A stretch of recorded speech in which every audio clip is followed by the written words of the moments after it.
everyone, very warm welcome to the channel SSC with Shipra. This is your English educator Shipra Mishra and I hope you guys are doing fine.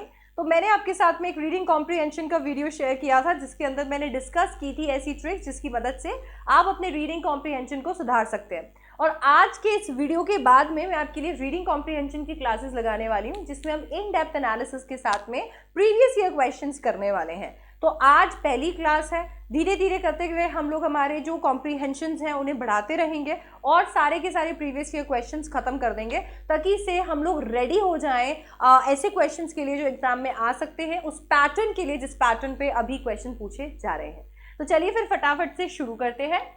हमारे सामने ये एक passage है, ये passage हमें पढ़ना शुरू करना है। ये पैसेज प्रीवियस ईयर क्वेश्चन है एसएससी का। तो हमारे पास में इसमें से आने वाले 5 क्वेश्चंस हैं जो हमें करने हैं। देखिए, पैसेज को करने की अप्रोच अलग अलग हो सकती है। कुछ लोग पहले पैसेज को रीड करते हैं, उसके बाद में क्वेश्चंस पे जाते हैं। कुछ लोग पहले क्वेश्चंस को रीड करते हैं और उसके अकॉर्डिंग पैसेज पे आते हैं। अभी जो हम लोग आने वाले क्लासेस लगाने वाले हैं इनमें हर तरीके से रीडिंग कॉम्प्रीहेंशन पैसेजेस आप मेरे साथ में सॉल्व करोगे। जैसे आज के इस पैसेज में हम पहले पैसेज पढ़ेंगे, इसको पूरा अच्छे से कॉम्प्रीहेंड करेंगे, इसमें दिए गए वर्ड्स को अच्छे से समझेंगे और फिर पैसेज के क्वेश्चंस पे जाएंगे। जबकि नेक्स्ट क्लास के अंदर हम पहले क्वेश्चन से शुरू करेंगे और उसके बाद में पैसेज पे आएंगे। क्योंकि मेरा ये मानना है कि जब तक आप खुद ये पैसेजेस का हर एक टिप एंड ट्रिक जो मैं आपके साथ शेयर करती हूँ वो खुद मेरे साथ में अप्लाई होते हुए देखोगे नहीं, तब तक आपको उन्हें अपने एग्जाम में यूज नहीं करना चाहिए। एसएससी का सिलेक्शन है भैया, छोटी मोटी चीज नहीं है। तो हम हर एक ट्रिक को यहाँ पर क्लास में पहले करके देखेंगे और फिर आपको जो सूटेबल है, आपको जो अच्छी लगती है, वही ट्रिक से आप अपने क्वेश्चंस एग्जाम में सॉल्व कर रहे होंगे। ठीक है, तो चलिए फिर शुरू करते हैं। इसको रीड करना शुरू करेंगे। मैं साइड में हो जाती हूँ ताकि आपको ये अच्छे से दिखे। Street theatre in India is a well-established ancient art form. तो हम लोग ने पहले देखा कि यहाँ से हम लोगों का जो पैसेज है वो शुरू होता है और पैसेज बात करता है स्ट्रीट थिएटर के बारे में। आपने देखा होगा कि नुक्कड़ नाटक जो है वो एक टाइम पर बहुत चला करते थे और इनफैक्ट अभी भी आपको बहुत जगह देखने को मिलते हैं। तो स्ट्रीट थिएटर यानी नुक्कड़ नाटक जो है इन इंडिया, भारत के अंदर well established ancient art form है। हमारे यहाँ पर बहुत सारी कला प्रैक्टिस की जाती है, बहुत सारी आर्ट प्रैक्टिस की जाती है। नुक्कड़ नाटक उन सारे आर्ट में से, एंशिएंट प्राचीन आर्ट यानी कला की फॉर्म में से एक है, बहुत ही स्थायी फॉर्म है। Despite the proliferation of modern means of entertainment and communication, street theatre continues to flourish in India. अब आप ये चीज जानते हैं कि किस तरीके से अब नए नए तरीके आ गए हैं एंटरटेनमेंट के। भाई, नुक्कड़ नाटक जो है वो बहुत प्रसिद्ध हुआ करता था जब एंटरटेनमेंट के इतने सारे सोर्सेज नहीं हुआ करते थे, मीन्स नहीं हुआ करते थे। आज की दुनिया में डिस्पाइट का इस्तेमाल कब किया जाता है? जब हम ये बताना चाहते हैं, बावजूद का इस्तेमाल करना चाहते हैं। तो ये लाइन हमें क्या समझाती है? ये बताती है कि मॉडर्न मीन्स ऑफ एंटरटेनमेंट के मॉडर्न मीन्स यानी आजकल की तरह से जो हमारा एंटरटेनमेंट होता है, आजकल जो ऐसी चीजें अवेलेबल है, मूवीज हम देखते हैं, सीरीज हम देखते हैं, यूट्यूब पे वीडियोस देख रहे होते हैं, हम लोग शॉर्ट्स देख रहे हैं, इंस्टाग्राम पे रील्स देख रहे हैं। ये जो मॉडर्न मीन्स ऑफ एंटरटेनमेंट है ये इतना ज्यादा प्रोलिफरेशन फैल गया है, इतना ज्यादा लोकप्रिय हो गया है, इतने सारे लोग जो है ये पसंद करते हैं मॉडर्न मीन्स ऑफ एंटरटेनमेंट को। उसके बावजूद तो एंटरटेनमेंट और कम्युनिकेशन, वार्तालाप, एंटरटेनमेंट और कम्युनिकेशन के इतने सारे मॉडर्न मीन्स आने के बावजूद street theatre continues to flourish in India. नुक्कड़ नाटक इंडिया में फ्लरिश यानी फल फूल रहा है। इतना सब होने के बावजूद, इतने सारे सोर्सेज आने के बावजूद एंटरटेनमेंट के, नुक्कड़ नाटक जो है वो इंडिया के अंदर ऐसे ही फ्लरिश कर रहा है, फल रहा है, फूल रहा है। Street theatre as a channel of communication has for centuries been propagating reforms by highlighting social, economic and political issues present in the society. नुक्कड़ नाटक, स्ट्रीट थिएटर जो है वो एक चैनल है कम्युनिकेशन का, तो ये एक चैनल ऑफ कम्युनिकेशन की तरह अगर हम देखें तो बहुत सेंचुरीज तक, सेंचुरी क्या होती है, 100 साल को एक सेंचुरी कहते हैं, तो सेंचुरीज यानी यहाँ पर ये क्या बताने की कोशिश करें, सदियों तक। तो बोला बहुत सदियों तक बिन प्रोपोगेटिंग, प्रोपोगेटिंग का मतलब क्या होता है, प्रोपोगेटिंग का मतलब होता है प्रचार करना। तो स्ट्रीट थिएटर एक कम्युनिकेशन के जरिए के रूप में सदियों से प्रचार कर रहा है। रिफॉर्म्स का मतलब क्या है, क्या फैला रहा है, प्रोपोगेटिंग यानी प्रचार करना, फैलाना। तो क्या फैला रहा है, रिफॉर्म्स फैला रहा है। रिफॉर्म्स का मतलब क्या होता है, बदलाव। तो वो बदलाव फैला रहा है बाय हाईलाइटिंग सोशल, किस चीज के ऊपर जोर देकर, social, economic, political issues present in society. हमारी सोसाइटी में जितने भी सोशल, जितने भी इकोनॉमिक, जितने भी पॉलिटिकल इश्यूज हैं उन पर एम्फसाइज करके, जोर देके, उनमें आने वाले बदलावों को हाईलाइट करके, उनका प्रचार करके, उनको फैला के नुक्कड़ नाटक जो है वो एक चैनल ऑफ कम्युनिकेशन, एक चैनल ऑफ कम्युनिकेशन के रूप में ये काम कर रहा है। ठीक है, तो नुक्कड़ नाटक में आपको ये सारे जो आज हमारे जीवन में इश्यूज प्रेजेंट है, यही इश्यूज तो देखने को मिलते हैं, चाहे वो पैसे से जुड़े हुए हो, राजनीति से जुड़े हुए हो, हमारे समाज से जुड़े हुए हो। Unlike the olden days, its performance is no longer restricted to villages or small localities of the city. अब देखो यहाँ पर इस्तेमाल हुआ है unlike का, अनलाइक दी ओल्डन डेज। इसका मतलब है कि पुराने दिनों में, ओल्डन डेज पुराने दिनों के अंदर नुक्कड़ नाटक की परफॉर्मेंस जो है वो रेस्ट्रिक्टेड यानी कि लिमिटेड थी, रोक दी गई थी। आपको पुराने जमानों में नुक्कड़ नाटक कहाँ पे देखने को मिलते थे, कहाँ तक सीमित थे, सीमित थे विलेजेस, गांव तक, छोटे छोटे लोकेलिटीज तक, सिटी के। तो पहले ओल्डन डेज के अंदर ऐसा हुआ करता था कि नुक्कड़ नाटक छोटे छोटे शहरों में और गांव में देखने को मिलता था। ऐसा अब नहीं है। अनलाइक का जब इस्तेमाल हो जाता है तो आगे लिखा हुआ सेंटेंस जो है वो सेंटेंस नहीं है। ये हम लोगों को समझना है कि अनलाइक द ओल्डन डेज, जैसे पहले पुराने दिनों में हुआ करता था, अब ऐसा नहीं होता है। Alright, today small groups of performers including students would stage performances to mobilize public opinion or to help create or raise awareness over a particular issue of public importance. आज छोटे छोटे ग्रुप्स ऑफ परफॉर्मर, छोटे छोटे group बन गए हैं performers, यानी इसको नुक्कड़ नाटक को परफॉर्म करने वाले छोटे छोटे ग्रुप्स बन गए हैं, जिसके अंदर स्कूल के बच्चे भी शामिल हैं या बच्चे भी शामिल हैं। ये लोग क्या करते हैं, ये स्टेज करते हैं परफॉर्मेंसेस को, परफॉर्मेंसेस देते हैं ताकि मोबिलाइज किया जा सके, मूव किया जा सके पब्लिक ओपिनियन को, लोगों के क्या विचार है, लोग क्या सोचते हैं, और टू हेल्प क्रिएट, और क्या कर सके, बनाया जा सके, या रेज अवेयरनेस, या फिर जागरूकता फैलाई जा सके, जागरूकता लाई जा सके और जागरूकता फैलाई जा सके ओवर अ पर्टिकुलर इशू, किसी एक पर्टिकुलर इशू के ऊपर जागरूकता या तो बनाई जा सके या फैलाई जा सके ऑफ पब्लिक इंपॉर्टेंस, जो कि जनहित में हो। तो ऐसे बहुत सारे इश्यूज हैं जो प्रिवेल कर रहे हैं और ऐसे इश्यूज की जागरूकता फैलाने के लिए नुक्कड़ नाटक का इस्तेमाल किया जाता है। Themes on substance abuse, AIDS awareness, domestic violence are some of the areas highlighted by contemporary street theater troupe.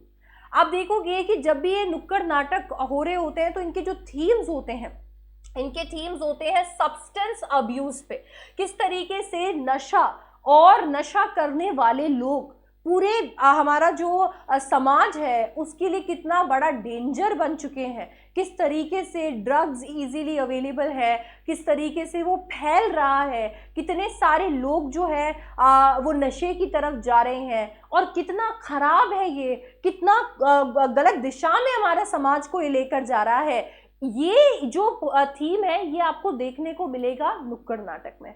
आपको एड्स की अवेयरनेस के बारे में पता चलेगा। एड्स की अवेयरनेस, बहुत बार ऐसा होता है कि हम बहुत सारी बीमारियों को छुआछूत की बीमारी समझते हैं, जिसकी वजह से बहुत सारे लोगों को हम आइसोलेट यानी अकेला कर देते हैं। एड्स एक ऐसी बीमारी है जो छूने से नहीं फैलती और ऐसी अवेयरनेस लोगों में पहुंचाना बहुत ही ज़्यादा ज़रूरी है। तो ऐसी अवेयरनेस फैलाने के लिए भी नुक्कड़ नाटक होते हैं। डोमेस्टिक वायलेंस, जो कि आपको पता है कि एक बहुत बड़ा मुद्दा है, किस तरीके से घर में औरतों को पीटा जाता है और आजकल तो ये पीटना औरतों तक सीमित भी नहीं है। डोमेस्टिक वायलेंस जो है वो इक्वली प्रिवेल कर रहा है, चाहे वो औरत हो चाहे वो आदमी हो। ये एक बहुत बड़ा सोशल ईविल है। तो इस तरीके के सोशल ईविल्स के बारे में ऐसे कुछ और एरियाज, ऐसे और इश्यूज जो है, इनको हाईलाइट किया जाता है, इनको इम्पोर्टेंस दी जाती है by contemporary street theatre troupe. अब बेटा कॉन्टेम्प्ररी का मतलब क्या होता है? कॉन्टेम्प्ररी का मतलब होता है जो प्रेजेंट टाइम से जुड़ा हुआ है। आज हम इस दुनिया में हैं तो इस दुनिया से जुड़ा हुआ है, वो है कॉन्टेम्प्ररी। तो बोला ये कॉन्टेम्प्ररी स्ट्रीट थिएटर जो है, नुक्कड़ नाटक जो है, ट्रूप का मतलब होता है ग्रुप। तो ये जो ग्रुप्स हैं नुक्कड़ नाटक वाले, ये हमारी आज की जिंदगी को ही तो दिखाते हैं। आज हम जो इश्यूज फेस कर रहे हैं उन्हीं को दिखाते हैं। Unlike in regular drama, street drama employ very little props and images. अगर आपने वैसे रेगुलर नाटक देखे होंगे तो वहां पर एक अलग सेट बनाया जाता है, बहुत सारे प्रॉप्स यानी बहुत सारी प्रॉपर्टीज का इस्तेमाल किया जाता है। जबकि अगर हम बात करते हैं हमारे स्ट्रीट ड्रामा के बारे में, हमारे नुक्कड़ नाटक के बारे में, तो उसमें बहुत कम चीज़ों का इस्तेमाल किया जाता है, बहुत कम इमेजेस का इस्तेमाल किया जाता है। The human body becomes the main tool in which choreography, mime, dialogues, songs and slogans are extensively used. बोला यहाँ पर नुक्कड़ नाटक की एक बहुत ही खास बात यह है कि यहाँ पर इमेजेस की या प्रॉपर्टी की जरूरत नहीं पड़ती। ह्यूमन बॉडी जो है, ह्यूमन बॉडी काफ़ी होती है, इम्पॉर्टेंट होती है, एक टूल, एक जरिया होती है जिससे आपको सब दिख जाएगा। आपको कोरियोग्राफी दिख जाएगी, आपको डायलॉग्स दिख जाएंगे, सॉन्ग, स्लोगन, ये सब कुछ एक्सटेंसिवली यहाँ पर आपको देखने को मिलेंगे। मतलब आपको यहाँ पर ये सब का एक मिश्रण देखने को मिलेगा। ह्यूमन बॉडी इतना सब इतने लार्ज एक्सटेंट पे जाकर शो करती है नुक्कड़ नाटक में। Street theater is one of the most intimate media. Its appeal is to the emotions leading to quick psychological impact on audiences. Street theatre की बात करें तो ये बहुत ही ज़्यादा पर्सनल फील होता है, बहुत ही क्लोज फील होता है। इतना सारे जरिए हैं मीडिया के, पर स्ट्रीट थिएटर पर्टिकुलरली बहुत ही इंटीमेट, बहुत ही प्राइवेट, बहुत ही पर्सनल फील होता है। इसकी जो अपील है, इसकी जो गुहार है, ये कहीं ना कहीं जब आप नुक्कड़ नाटक देख रहे होते हो तो आपके इमोशंस पे ये कहीं ना कहीं हावी हो सकता है, आपके इमोशंस को ये प्रिक कर सकता है। इसकी अपील, इसका जो मैसेज है वो हमारे इमोशंस तक जाता है, जिसकी वजह से साइकोलॉजिकल इम्पैक्ट आता है हम पे, ऑडियंस पे। साइकोलॉजिकल का मतलब होता है दिमागी, तो हम लोगों पर एक साइकोलॉजिकल इम्पैक्ट आता है, ये इतना इमोशनली हम लोगों को रीच करता है।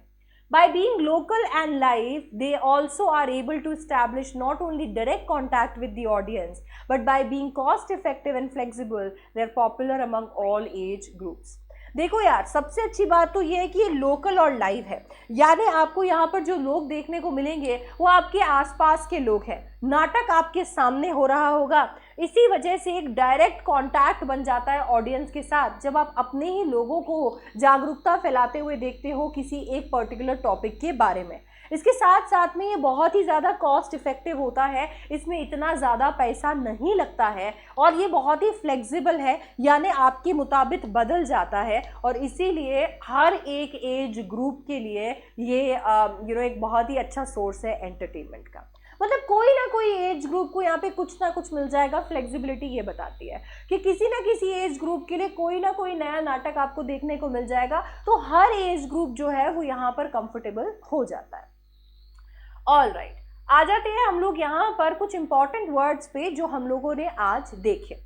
प्रोलिफरेशन, प्रोलिफरेशन का मतलब होता है रैपिड ग्रोथ, एकदम से किसी चीज का ग्रो करना। फ्लरिश, फ्लरिश का मतलब होता है फलना फूलना, grow in a healthy way. Propagating, propagating का मतलब होता है फैलाना या प्रचार करना। रेस्ट्रिक्टेड, रेस्ट्रिक्टेड का मतलब होता है सीमित या फिर लिमिटेड। मोबिलाइज, मोबिलाइज का मतलब होता है कोई एक चीज जो मूव कर रही है या कोई एक चीज जिसे मूव कराया जा सकता है, घुमाया जा सकता है। कॉन्टेम्प्ररी, इसका मतलब होता है लिविंग और occurring at the same time, अभी इस टाइम पे या प्रेजेंट पे कोई एक चीज जो एग्जिस्ट करती है वो कॉन्टेम्प्ररी है। ट्रूप, ट्रूप का मतलब होता है ग्रुप। एक्सटेंसिवली यानी कि लार्ज डिग्री तक, कि ठीक है लार्ज एक्सटेंट तक। इंटीमेट, इंटीमेट का मतलब होता है फेमिलियर, जाना पहचाना, प्राइवेट और पर्सनल या close. Cost effective, cost effective का मतलब होता है कोई एक ऐसी चीज मतलब ऐसा होता है पैसा वसूल, कि ज्यादा पैसा नहीं लगा पर इसमें से ज्यादा एंटरटेनमेंट मिल गया, जैसे कि हमने यहाँ पर देखा। तो कम पैसे के अंदर या जितना पैसा हमने दिया है उसमें में जब कुछ बहुत ज्यादा मिल जाए, that is cost effective. Question देख लीजिए, पहला क्वेश्चन आपके सामने आ चुका है। Modern means of entertainment and communication dash street theatre. अभी हमने जैसे पढ़ा, हम लोग को अच्छे से स्ट्रीट थिएटर के बारे में समझ में आया, और हमने पहले ही पैराग्राफ में देखा था कि मॉडर्न मीन्स ऑफ एंटरटेनमेंट जो है वो प्रिवेल कर रहे हैं, पर उनके होने के बावजूद स्ट्रीट थिएटर पे उतना ज्यादा इम्पैक्ट नहीं पड़ रहा है।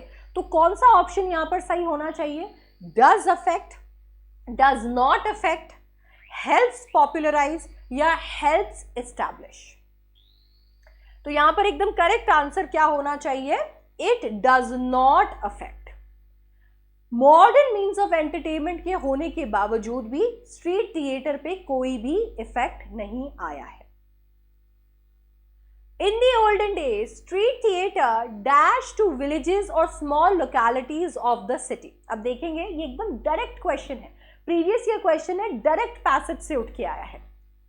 तो ओल्डन डेज के अंदर देखिए, जब हम पैसेज पढ़ रहे थे तो वहां पे अनलाइक लिखा हुआ था। मैंने आपको बताया था कि उसके आगे वाला सेंटेंस जो है वो नहीं है, ये कहता है अनलाइक।